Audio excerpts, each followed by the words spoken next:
नमस्कार, मैं मनीष कुमार वर्मा। इस न्यूज में दिखाएंगे और सुनाएंगे कि किस प्रकार प्रधानमंत्री हवाई अड्डा पर उतरते ही आतंकवादियों को कड़ी शब्द में चिताया और पाकिस्तान को भी चेताया। आइए सुनते हैं माननीय प्रधानमंत्री के वह स्पीच जो एयरपोर्ट से उन्होंने डायरेक्ट दिया। आइए सुनिए प्रधानमंत्री का। यह अस्पताल इंसान को जिंदगी देता है और राक्षसों ने, मैं जब यहां मुख्यमंत्री था, इसी सिविल अस्पताल में बम धमाके किए थे और निर्दोष लोगों को मौत के घाट उतार दिया था। याद है कि नहीं है? सीमा के उस पार से आतंक होता था। क्या उस समय दिल्ली में बैठे हुए लोगों का दायित्व नहीं था कि हिसाब चुकता करे? भाइयों बहनों, ऐसे चीजें मेरे दिल में पड़ी हुई है और मैंने उस दिन भी कहा था, पुलवामा के बाद मैंने पब्लिकली कहा था कि जो आग देशवासियों के दिल में है वो आग मेरे दिल में भी है।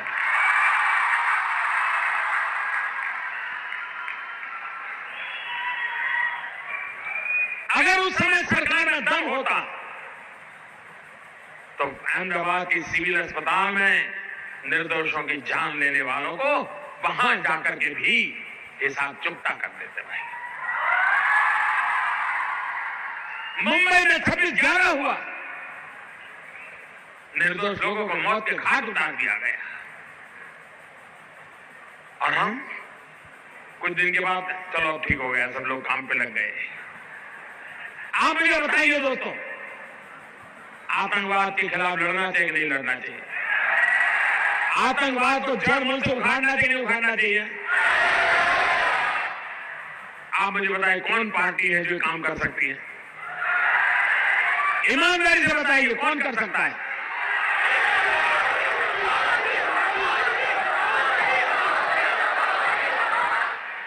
हम एक तरफ गलत करने वालों को सजा दे रहे हैं तो वहीं ईमानदारी से काम करने वालों का सम्मान भी कर रहे हैं। और भाइयों बहनों, मैं आज अहमदाबाद की धरती पर आया हूं और सिविल अस्पताल में आया हूं तो वो दृश्य मैं भूल नहीं सकता हूं। और इसमें मैं आपको कहना चाहूंगा, सातवें पाताल में होंगे उनको भी मैं छोड़ने वाला नहीं हूं।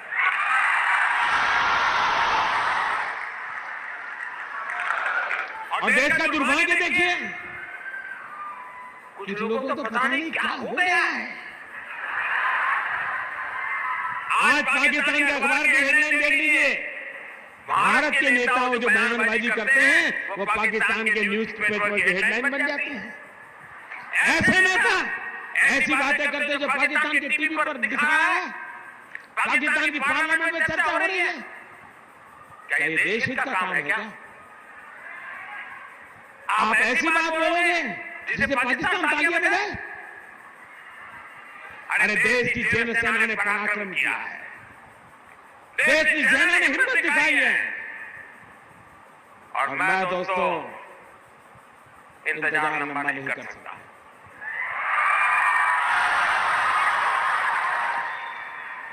चुन चुन करके हिसाब लेना ये मेरी फितरत है।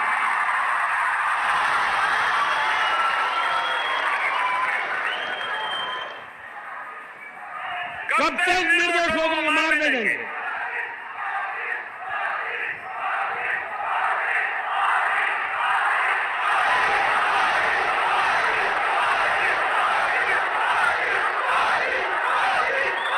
आप दोस्तों बताइए मुझे, आपको हमारे देश की सेना पर भरोसा है? उनकी बातों पर भरोसा है? वो जो कहते हैं उस पर आप विश्वास करते हैं?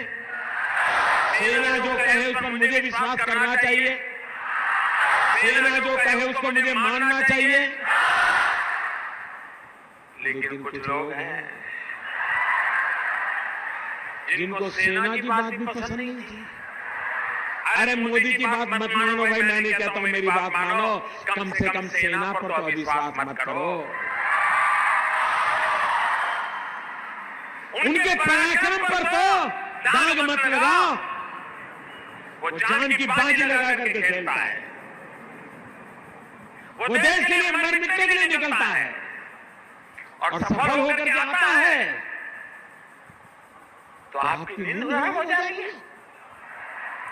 और मान लीजिए ये हमारे सेना के लोग गए थे, और मान लीजिए वहां कुछ हमारी योजना के हिसाब से ना हुआ होता तो कुछ उल्टा हो गया होता, तो ये लोग क्या करते?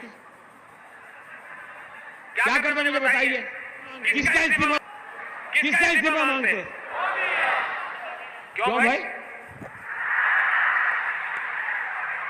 मतलब राजनीति आप कर रहे हो, अब सफल हो रहे तो चिल्ला रहे हैं कि मोदी ने तो आर्मी का नाम ही नहीं देना चाहिए, जय जवान जय किसान भी नहीं बोलना चाहिए। क्या देश की सेना के जवानों का गौरव करना चाहिए नहीं करना चाहिए?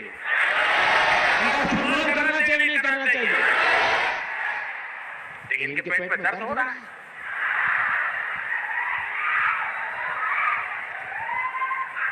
अब ये कहते हैं ये तो चुनाव वाला खेल है। जब सर्जिकल स्ट्राइक हमने पहली बार की तब कहां चुनाव था भाई? ये हमारा सिद्धांत है, हम घर में घुस के मारेंगे।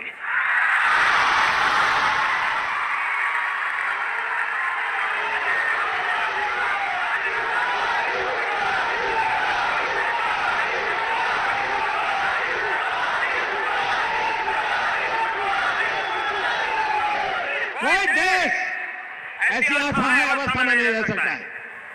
40 साल से आतंकवाद हिंदुस्तान के सीने में गोलियां दाग रहा है जी। भारत मां की सीने में गोलियां दागी जा रही है, बम धमाके किए जा रहे हैं, निर्दोषों को मारा जा रहा है। लेकिन वोट बैंक की राजनीति में डूबे हुए लोग कदम उठाने से डरते हैं। मुझे सत्ता की कुर्सी की परवाह नहीं है, मुझे चिंता मेरे देश की, मुझे चिंता मेरे देश की है, मेरे देश के लोगों की सुरक्षा की है। और इसलिए मेहरबानी करके ऐसे मसलों पर राजनीति मत करो। अरे मोदी कहता है मैंने इतने घर बनाए, उस पर भी बात करो। मोदी झूठ बोल रहा है, सच बोल रहा है, सही कह रहा है, करो ना विवाद, नहीं कर रहे। सेना को लेकर के करते हैं विवाद। मैं कहता हूं मेट्रो ले रहा है, आपको कहना होगा ये चल नहीं रहा है, मोदी झूठ बोल रहा है, करो विवाद, कौन मना करता है? मैं कहता हूं मेडिसिन बनाया, आप बोलो मोदी झूठ बोल रहा है, मेडिसिन नहीं बनाया, बोलो ना, कौन मना करता है तुम्हें? मोदी को गाड़ी देने के लिए कोई कम जगह है क्या? पूरा मैदान खाली पड़ा है और मोदी को कोई इत्तेहाद नहीं है। सेना को क्यों गाड़ी देते हो? देश के वीर जवानों को क्यों बदनाम करते हो? उनका मनोबल क्यों तोड़ते हो? और इसलिए भाइयों बहनों, मैंने प्रारंभ में कहा था, मैं ऐसी धरती पर आया हूं जहां मैंने उस दिन लोगों को लाशें देखी है, घायल हुए डॉक्टरों को देखा है, खून से लथपथ नर्सों को देखा है।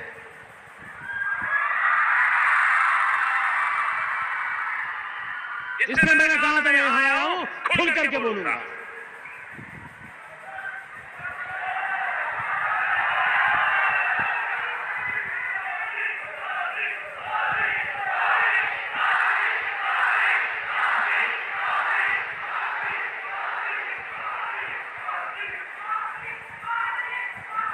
दोस्तों, जिस प्रकार से हम देश की सुरक्षा के लिए प्रतिबद्ध हैं और ये लड़ाई हमने छेड़ी है,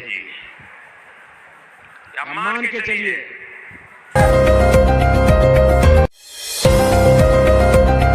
बढ़ाने के लिए MSJP न्यूज एक बार अवश्य देखें, अपना राय कमेंट बॉक्स पर अवश्य भेजें। जय हिंद, भारत माता की जय।